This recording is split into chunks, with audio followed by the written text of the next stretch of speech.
Pernah nggak sih kamu ngerasa, udah usaha, udah berdoa, udah sabar, tapi hidup kayak nggak bergerak kemana-mana? Kayak semuanya mentok, padahal orang lain kelihatannya lancar-lancar aja. Tapi, gimana kalau justru di saat-saat paling gelap itu, hidup lagi ngajarin kamu buat jadi lebih kuat? Bukan buat nyerah, tapi buat naik level. Karena hidup itu bukan soal siapa yang paling cepat sampai, tapi siapa yang tetap jalan. Bahkan saat jalannya sepi dan gelap, selamat datang di Filostoik. Tempat di mana kita bahas makna di balik setiap rasa. Karena di balik lelahmu, selalu ada pelajaran yang menunggu buat kamu temukan. Nomor 1, mereka tidak pernah benar-benar menjadi milikmu. Sekarang giliranmu. Renungkan itu sejenak. Mereka tidak pernah menjadi milikmu. Kalimat itu memang menyesakkan, tapi di baliknya tersembunyi gerbang menuju kebebasanmu. Lihatlah, ketika kamu memperlakukan seseorang seperti mereka adalah milikmu, kamu sudah kalah. Kamu telah merantai kedamaianmu pada emosi orang lain, pada keputusan yang bukan milikmu. Namun seorang yang bijak tahu untuk tidak melekatkan identitasnya pada sesuatu yang tidak bisa ia kendalikan. Dan kamu tidak dapat mengendalikan mereka. Kamu tidak akan pernah bisa. Kamu pikir kesetiaan menjamin kebersamaan abadi. Kamu pikir usaha pasti akan dibalas dengan komitmen yang sama. Namun dalam permainan ini, investasi emosional tidak selalu mendatangkan keuntungan. Bukan begitu cara kerja ketertarikan. Mereka bersama kamu bukan karena siapa kamu sepenuhnya, melainkan karena pada suatu titik energimu cocok dengan apa yang mereka butuhkan. Bisa saja kegembiraan, kenyamanan, status, atau pelarian. Apapun itu, semua itu tidaklah permanen. Ketika nilai itu memudar di mata mereka, ketika misteri itu mati, atau percikannya redup, mereka menghitung ulang. Mereka terus bergerak maju. Dan jika kamu jujur pada dirimu sendiri, kamu pasti merasakan tanda-tandanya sebelum semua itu benar-benar terjadi. Inilah kenyataan pahit yang seringkali diabaikan banyak orang. Mereka tidak pergi saat mereka pamit. Mereka sudah lama pergi saat mereka telah menggantikanmu secara emosional. Keheningan itu bukan tiba-tiba. Itu proses bedah, perlahan, strategis. Dan kamu berdiri di sana berharap semua itu hanyalah fase yang akan berlalu. Tidak, itu adalah transisi. Kamu hanyalah sebuah pengalaman, bukan tujuan akhir. Kamu hanyalah pelajaran, bukan sesuatu yang diwariskan. Nah, inilah saatnya untuk mengubah arahmu. Jangan merasa pahit, jadilah lebih baik. Jangan berusaha untuk menambal kembali apa yang telah retak. Lepaskan dengan kesadaran penuh. Mereka tidak pernah menjadi milikmu sejak awal. Namun waktu, energi, dan identitasmu, itu semua milikmu. Ambil kembali mereka. Seorang yang bijak menerima apa adanya, bukan apa yang ia inginkan. Dia tidak berduka atas hilangnya kendali. Dia berhenti menghabiskan tenaga untuk mencoba memperbaiki sesuatu yang sejak awal tidak dibangun di atas kebenaran. Nomor 2, emosi adalah musuhmu. Kamu ingin tahu kenapa mereka terlihat selalu di atas angin? Bukan karena emosi mereka, tetapi karena emosimu. Setiap kali kamu bereaksi, setiap kali kamu menangis, memohon, mengejar, atau menjelaskan berlebihan, kamu memberikan mereka buku panduan tentang dirimu. Kamu menunjukkan semua kartumu. Dan semakin kamu terhanyut dalam emosi, semakin sedikit kekuatan yang kamu miliki. Itulah sebabnya filosofi Stoik mengajarkan bahwa emosi adalah musuh. Bukan karena kamu harus menjadi orang yang mati rasa, tetapi karena perasaan yang tidak terkendali akan merusak penilaianmu. Mari kita luruskan satu hal. Mereka tidak meninggalkanmu karena kamu tidak cukup baik. Mereka meninggalkanmu karena emosimu membuatmu mudah ditebak. Mereka bisa membaca suasana hatimu sejelas papan reklame. Kamu menjadi transparan secara emosional. Dan di mata mereka, sesuatu yang dapat ditebak berarti sesuatu yang dapat diganti. Karena dalam ketertarikan, misteri itu penting, kontrol itu penting, pengendalian diri itu penting. Kamu telah melanggar semua aturan itu saat kamu menaruh hatimu di tempat yang seharusnya diisi oleh keteguhan pikiran. Kemarahanmu menjadi bahan bakar bagi egonya. Keputusasaanmu menjadi validasi bagi mereka. Mereka masih mengendalikan narasinya. Kesedihanmu menjadi daya ungkit emosional. Kamu berpikir dengan bersikap apa adanya, dan menunjukkan seluruh hatimu akan membuat mereka kembali. Tapi bagi mereka, itu hanya bukti bahwa kamu masih terjebak, masih lemah, masih berputar dalam gravitasinya. Namun disinilah letak kejutannya. Emosi bukan untuk ditekan, melainkan untuk ditaklukkan. Seorang stoik tidak memadamkan perasaan, dia menaklukkannya.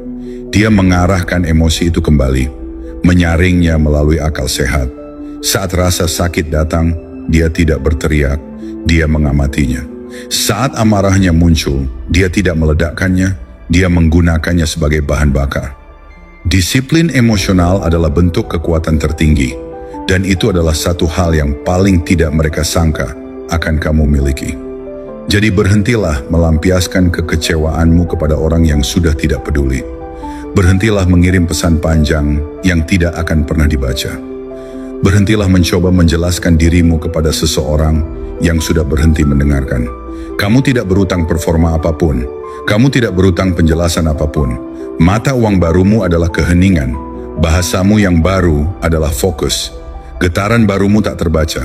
Dan percayalah, keheningan itu, ketenangan itu, kehadiran yang tak tergoyahkan, itulah yang akan membuat mereka gelisah.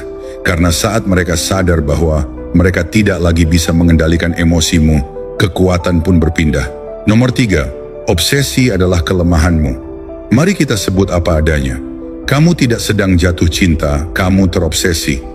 Ada perbedaan besar di antara keduanya. Cinta adalah koneksi, pertumbuhan, keselarasan. Obsesi adalah fiksasi, kontrol, dan keputusasaan. Dan bagian terburuknya, mereka tahu. Mereka bisa melihat bagaimana kamu menganalisis setiap pesan mereka, bagaimana suasana hatimu berubah setiap kali mereka muncul atau menghilang, bagaimana ketenanganmu tergantung pada validasi mereka. Obsesi itu, entah kamu mengakuinya atau tidak, adalah tanda kelemahan. Obsesi membalikkan dinamika. Obsesi menempatkan mereka di atasmu. Obsesi merusak visimu, mempersempit duniamu, menjadikan mereka pusat dari segalanya. Kamu berhenti berkembang, kamu berhenti bertransformasi, kamu berhenti hidup, rutinitasmu runtuh, standarmu jatuh, pikiranmu menjadi penjara, dan mereka tetap menjadi sipirnya, bahkan saat mereka sudah pergi. Itu bukan kekuatan, itu adalah penghapusan diri. Dari sudut pandang psikologis, obsesi tumbuh dari rasa kelangkaan. Kamu takut tidak akan pernah menemukan seseorang yang lebih baik. Jadi kamu terus menggenggamnya erat-erat. Kamu memutar ulang kenangan, memahatnya seakan-akan mereka adalah keajaiban sekali seumur hidup. Padahal berita terbarunya, mereka tidak. Ada 1000 orang di luar sana, namun hanya ada satu dirimu. Dan semakin lama kamu mengorbitkan duniamu di sekitar mereka, semakin kamu mengabaikan dirimu sendiri.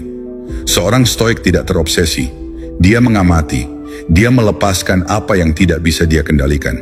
Dia mengalihkan energinya ke hal-hal yang lebih penting. Misinya, disiplinnya, dunianya sendiri. Karena disitulah letak paradoksnya. Semakin kamu terpisah, semakin magnetis kamu jadinya. Saat kebahagiaanmu tidak lagi tergantung pada kehadiran mereka, disitulah kamu menjadi kuat, tak tergoyahkan, dan memancarkan daya tarik yang tak terbantahkan. Jadi bagaimana kamu membunuh obsesi? Buat obsesi itu kelaparan. Potong pasokannya. Berhentilah memberinya gambar-gambar, postingan-postingan, dan kenangan-kenangan yang hanya menambah deritamu. Blokir jika perlu, bukan karena dendam, tetapi demi kelangsungan hidupmu sendiri. Gantikan fiksasi itu dengan rutinitas. Gantikan kerinduan dengan sesuatu yang lebih besar. Warisan, tujuan, pencapaian. Gantikan mereka dengan cermin agar kamu bisa melihat dirimu apa adanya. Karena kenyataannya, orang yang kamu kejar itu hanyalah potongan-potongan kenangan yang kamu tempelkan di kepalamu. Itu adalah fantasi, bukan kenyataan. Sekarang saatnya kamu bangun. Nomor 4, kekuatan sikap dingin. Mereka menunggu reaksimu. Reaksi apapun, marah, sedih, menutup diri, sisa-sisa emosi yang masih bisa mereka nikmati. Namun kamu tidak memberinya apapun, hanya kesunyian, hanya jarak. Itulah kekuatan sikap acuh tak acuh. Bukan taktik manipulatif, tetapi sebuah pengaturan ulang psikologis. Karena diam bukanlah kelemahan, diam adalah dominasi. Saat kamu diam, pikirannya justru menjadi gaduh. Setiap pesan yang tidak terjawab, setiap cerita yang tidak kamu tonton, setiap momen kamu tidak hadir di tempat yang biasa, itu semua membangun tekanan di pikirannya. Mereka mulai bertanya-tanya apakah kamu sedang terluka atau sudah benar-benar melupakan masa lalu. Mereka memutar ulang bagaimana semuanya berakhir. Mereka menimbang kembali keputusan mereka. Dan disitulah penyesalan mulai tumbuh. Bersikap dingin bukan berarti membuat mereka tidak peduli. Ini tentang menunjukkan bahwa kamu tidak perlu banyak bicara untuk meninggalkan dampak. Ketidakhadiranmu berbicara lebih keras daripada kata-kata apapun. Kebanyakan orang akan memohon, mencari, dan menunggu. Kebanyakan orang akan berubah menjadi budak emosional saat mereka merasa ditolak. Namun sebagai pribadi yang kuat, kamu menghilang bukan karena kamu lemah, tetapi karena kamu memilih untuk tidak mengejar apapun yang berjalan menjauh darimu. Kamu tidak perlu menjelaskan dirimu kepada seseorang yang berhenti menghargai kehadiranmu.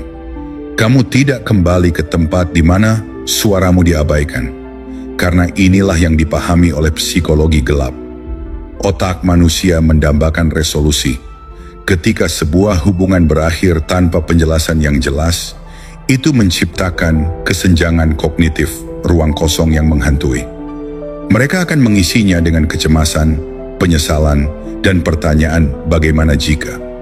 Mereka akan bertanya-tanya apakah kamu sudah menemukan seseorang yang lebih baik, apakah kamu pernah benar-benar peduli, apakah mereka pernah berarti bagimu.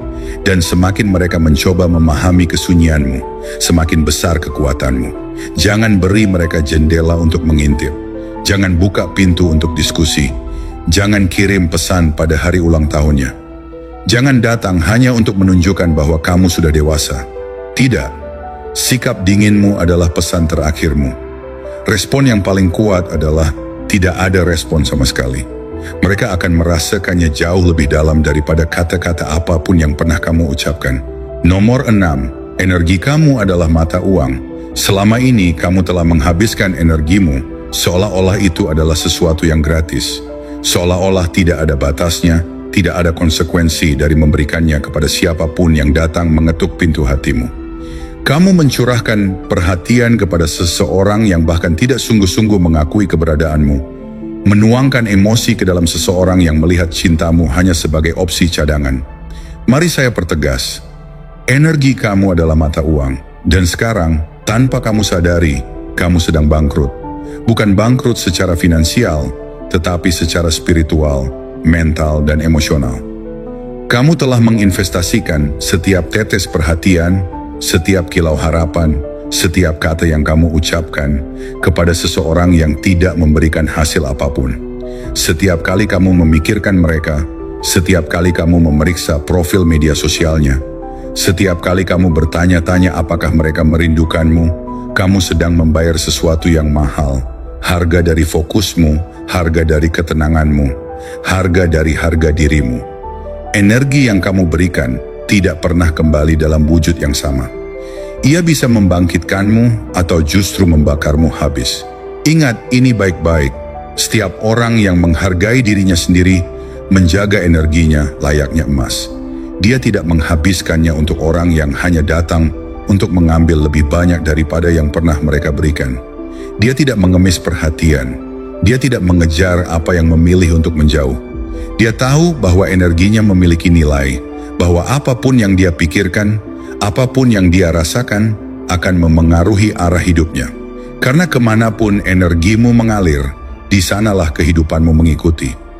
Bayangkan ini, jika seseorang bisa mengabaikanmu, tidak menghormatimu, dan masih hidup dalam pikiranmu, maka kamulah yang membayar tagihannya. Pikiranmu adalah tanah suci. Jika seseorang tidak menambah kedamaianmu, jika seseorang hanya memicu rasa sakit, maka mereka tidak pantas mendapat tempat di pikiranmu. Kamu di sini bukan untuk membuktikan siapa dirimu kepada seseorang yang tidak bisa melihat nilaimu. Kamu di sini untuk membangun kehidupan yang begitu kaya, begitu penuh, begitu terfokus, sehingga keberadaan mereka menjadi tidak relevan. Pikirkan tentang bagaimana kamu seringkali memberi begitu banyak perhatian pada mereka. Terus memikirkan apakah mereka mempedulikanmu, apakah mereka melihat usahamu, apakah mereka merasa kehilanganmu. Semua itu menguras energimu, menurunkan getaranmu, dan membuatmu tetap berada dalam pusaran yang sama. Dan dalam pusaran itu, kamu lupa siapa dirimu yang sebenarnya.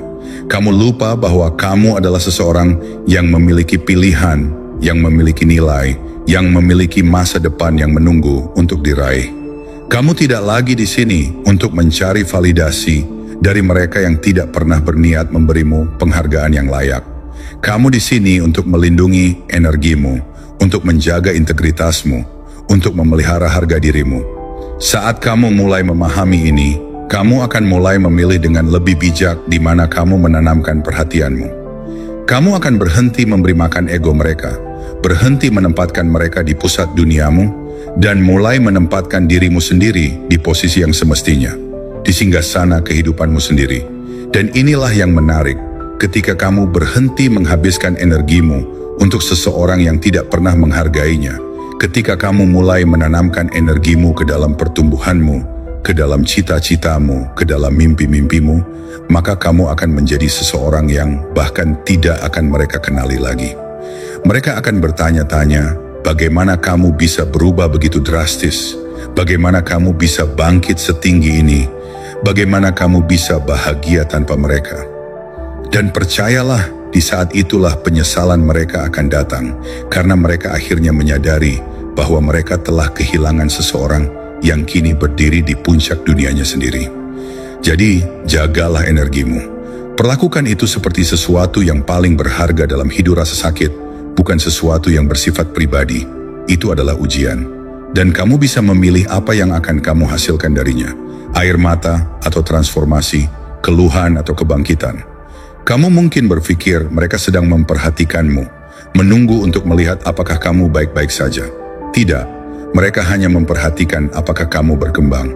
Mereka ingin tahu apakah mereka masih penting.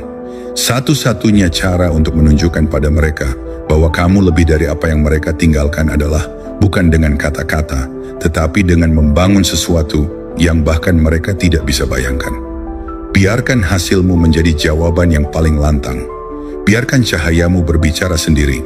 Karena itulah yang terjadi ketika kamu berhenti mengejar masa lalu dan mulai membangun masa depanmu. Keingintahuan mereka berubah menjadi penyesalan. Mereka sadar orang yang mereka tinggalkan bukanlah orang yang mereka kira. Dan percayalah, tidak ada yang lebih menghantui hati mereka selain melihatmu menjalani hidup yang jauh lebih baik tanpanya. Nomor 7, kamu adalah hadiahnya. Seringkali kamu merasa tergantikan, seperti kehadiranmu tidak lagi istimewa, seperti kehilangan mereka adalah hukuman yang tak terelakkan.